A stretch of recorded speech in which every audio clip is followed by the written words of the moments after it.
सभी को जय हिंद जय भारत। हमारा पार्ट 6 चल रहा था। पार्ट 6 में हमने एक वीडियो डाल दिया था, लोकतांत्रिक व्यवस्था का संकट। ठीक है, इसमें हमने पृष्ठभूमि पढ़ ली थी, उसमें आर्थिक संदर्भ पढ़ लिया था, गुजरात और बिहार का आंदोलन पढ़ लिया था, जयप्रकाश नारायण के बारे में पढ़ लिया था। आज हम देखो किताब में नहीं पढ़ेंगे, उसको एक कहानी बना के कहानी के माध्यम से पढ़ने का प्रयास करते हैं। और अगला जो हमारा बिंदु है, पेज नंबर 96 निकालो, नई किताब है तो पुरानी मेरे पता नहीं, उसमें है देखो, उसमें क्या दे रखा है, न्यायपालिका से संघर्ष। और न्यायपालिका से किसका संघर्ष? संसद का संघर्ष। तो न्यायपालिका से संसद का जो संघर्ष था, उसके पीछे क्या मुद्दे थे, क्या मसले थे, क्या कारण थे, उसको हम जानने का प्रयास करते हैं। तो हम 5 पॉइंटों के माध्यम से, 5 बिंदुओं के माध्यम से ये जानने का प्रयास करेंगे कि संसद और न्यायपालिका के बीच में क्या क्या मुद्दे थे, या वो मुद्दे क्यों खड़े हुए, संसद और न्यायपालिका के बीच में विवाद क्यों उत्पन्न हुए, वो 5 कारण क्या क्या थे, उनको जानने का प्रयास करते हैं। ठीक है, देखिए पहला कारण ये था कि क्या संसद मूल अधिकारों में संशोधन कर सकती है? क्या संसद मूल अधिकारों में संशोधन कर सकती है? तो न्यायपालिका ने कहा नहीं, संसद मूल अधिकारों में किसी भी प्रकार का कोई संशोधन नहीं कर सकती।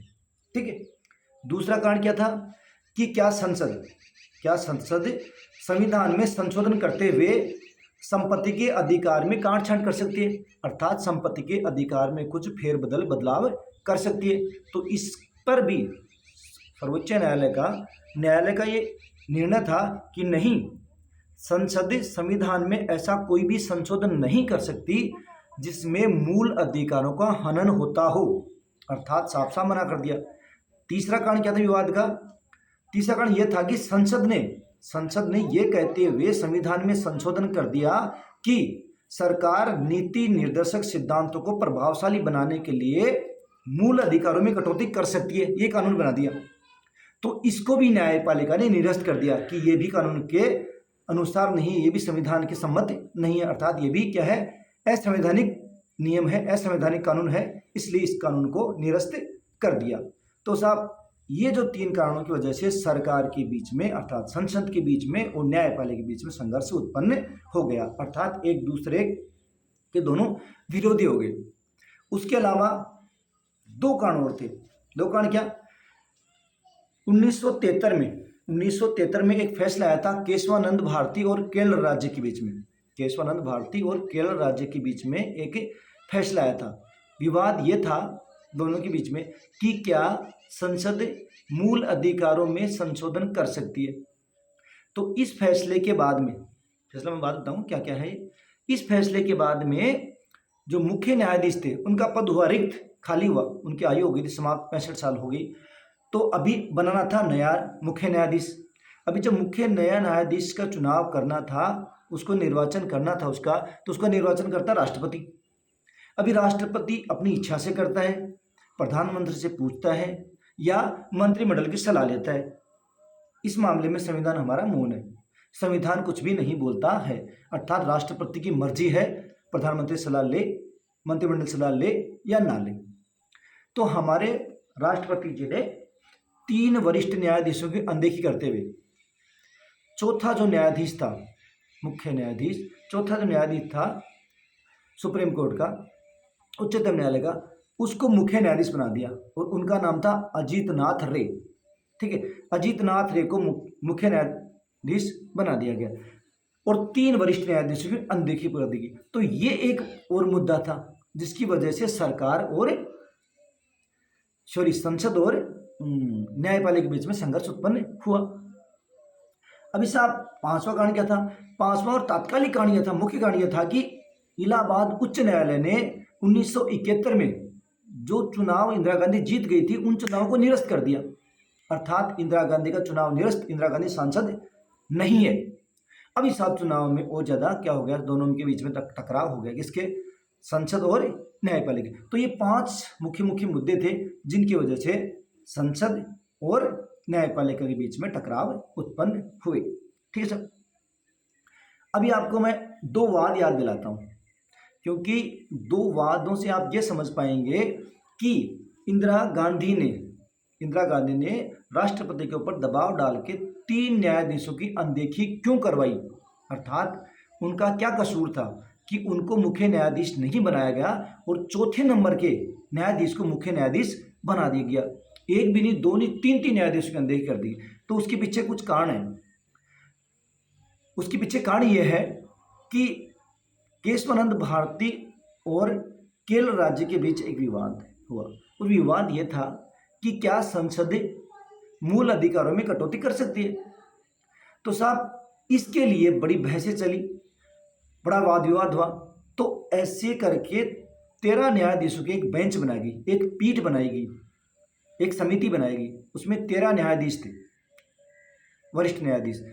उनकी एक कमेटी बनाएगी, एक बेंच बनाएगी, एक पीठ बनाएगी और उनको ये मुद्दा सौंपा गया कि आप इस पर निर्णय कीजिए कि क्या संसद मूल अधिकारों में कटौती कर सकती है, संशोधन कर सकती है, आप इसके बारे में फैसला दीजिए। तो साहब उसमें 7 न्यायाधीशों ने फैसला दिया कि हाँ, संसद मूल अधिकारों में कटौती कर सकती है, लेकिन संविधान के मूल ढांचे में परिवर्तन नहीं कर सकती। तो साहब संविधान का मूल ढांचा क्या है ये भी पता नहीं, अर्थात ये निश्चित नहीं किया कि मूल ढांचा ये मूल ढांचा है। तो फिर ये कौन बताएगी मूल ढांचा क्या है? तो ये बताने की जिम्मेदारी भी किसकी है? न्यायपालिका की। और न्यायपालिका विभिन्न अलग अलग समूह के अनुसार अलग अलग मूल ढांचा बताती है। अर्थात न्यायपालिका क्या बताएगी? ये मूल ढांचा और ये मूल ढांचा नहीं है। अर्थात मूल ढांचे में बदलाव संसद नहीं कर सकती, बाकी किसी में भी संविधान में संशोधन किया जा सकता है। अर्थात मूल अधिकारों में भी संशोधन किया जा सकता है।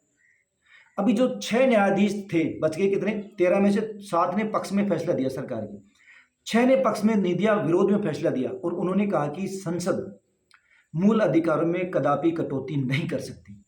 और उन्हीं 6 न्यायाधीशों में जो 3 न्यायाधीश थे जिनकी अनदेखी हुई थी वो भी थे, इसलिए इंदिरा गांधी ने राष्ट्रपति पर दबाव डाल के इन तीनों की अनदेखी करा दी गई। अर्थात यहाँ न्यायपालिका क्या होगी? नौकरशाही क्या होगी? प्रतिबद्ध होगी।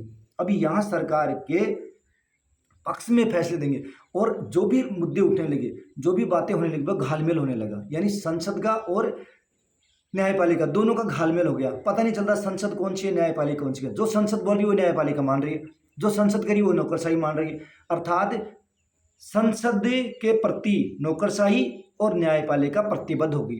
अर्थात जो सरकार चाहे वो करे, न्यायपालिका उसका विरोध बिल्कुल नहीं कर रही थी। ऐसे नौकरशाही भी कोई विरोध नहीं कर रही थी। आंख मूंद के सरकार के और संसद के जो निर्णय थे उन पे वो लोग सहमत थे। अर्थात उन लोगों की तरफ से कोई विरोध नहीं किया गया। ऐसी जो हमारी न्यायपालिका है, हमारी नौकरशाही है, जो सरकार के कहे अनुसार ही चले, चाहे वो संवैधानिक हो चाहे संवैधानिक ना हो, चाहे वो उचित हो या अनुचित हो। अर्थात सरकार ने जो कह दिया, संसद ने जो कह दिया है, वही क्या होती है? निर्णायक चीज होती है और वही क्या होती है? फाइनल चीज होती है। तो इसको बोलते हैं सरकार के प्रति प्रतिबद्धता, न्यायपालिका की संसद के प्रति प्रतिबद्धता, नौकरशाही की संसद के प्रति प्रतिबद्धता। तो साहब अभी जो सांसद थे, जो प्रधानाधिकारी भी थे, सब ने ये सोचने लगे कि सरकार के पक्ष में ही न्यायपालिका रहेगी और सरकार के पक्ष में न्यायपालिका रही भी। ठीक है, अभी चलते हैं हम दूसरा हमारा मुद्दा क्या है? एक आता है इसमें रेल हड़ताल। क्या आती है? रेल हड़ताल। रेल हड़ताल क्यों हुई, कब हुई, किसने नेतृत्व किया, किस समिति ने किया, किस व्यक्ति ने किया और इसका परिणाम क्या निकला और किन मुद्दों पे ये हुई, इसके बारे में चर्चा करते हैं।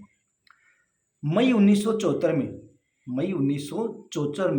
में राष्ट्रीय समन्वय समिति का नाम याद रखना, राष्ट्रीय समन्वय समिति के नेता जॉर्ज फर्नांडिस के नेतृत्व में एक राष्ट्रीय रेल हड़ताल हुई। और ये हड़ताल क्यों हुई? क्योंकि रेलवे के जो व्यक्ति थे, जो काम करते थे, उनकी 2 मांगे थी। पहली मांग तो हमें बोनस दिया जाए, हमें क्या दिया जाए? हमारे बोनस में सुधार किया जाए, हमारे बोनस को बढ़ाया जाए। दूसरी, हमारी की जो सेवा की शर्तें हैं, उन सेवा की शर्तों में सुधार किया जाए। यानी 2 मुद्दों के कारण से ये हड़ताल हुई थी। पहला मुद्दा बोनस में सुधार किया जाए और दूसरा मुद्दा हमारी जो सेवा की शर्तें हैं उनमें सुधार किया जाए। तो इसको लेकर के मई 1974 में हड़ताल आरंभ हो गई। अभी हड़ताल आरंभ हुई तो देश में क्या हुआ, देश में अव्यवस्था फैली, देश में आर्थिक व्यवस्था पर बहुत ज़्यादा बोझ पड़ा, आर्थिक व्यवस्था हमारी नीचे चली गई। अगर हमारी रेल 2 दिन के लिए, 1 दिन के लिए बंद होती है तो हमारे देश को करोड़ों का नुकसान हो जाता है। क्यों? क्योंकि बहुत से यात्री आवागमन करते हैं ट्रेनों के माध्यम से, रेलों के माध्यम से, और इससे भी ज़्यादा बहुत सारा हमारा माल है, सामान है, वो एक स्थान से दूसरे स्थान पर ढोने का काम हमारी ट्रेनें करती हैं। तो इस कारण से देश की अर्थव्यवस्था पर बहुत ज़्यादा बोझ बढ़ा, देश की अर्थव्यवस्था नीचे चली गई। सरकार ने कहा कि ये असंवैधानिक है, सरकार ने कहा कि ये असंवैधानिक है, आप इसे बंद कीजिए। और इस प्रकार से सरकार ने रेल कर्मचारियों की मांगों को बिल्कुल नहीं माना और 20 दिन की हड़ताल के बाद में कर्मचारियों को बिना नतीजे के अपनी सेवा पर लौटना पड़ा। तो इसमें साहब सीधा सीधा सवाल यह आएगा कि रेल हड़ताल का नेतृत्व किस समिति ने किया? तो राष्ट्रीय समन्वय समिति ने। और किस व्यक्ति के नेतृत्व में किया? उस व्यक्ति का नाम था जॉर्ज फर्नांडिस, जो अटल बिहारी वाजपेयी के टाइम में रेल मंत्री थे। ठीक है। हड़ताल कब हुई? मई 1974 में। किन मुद्दों पे हुई या किन कारणों से हुई? बोनस को लेकर और सेवा में सुधार की शर्तों को लेकर।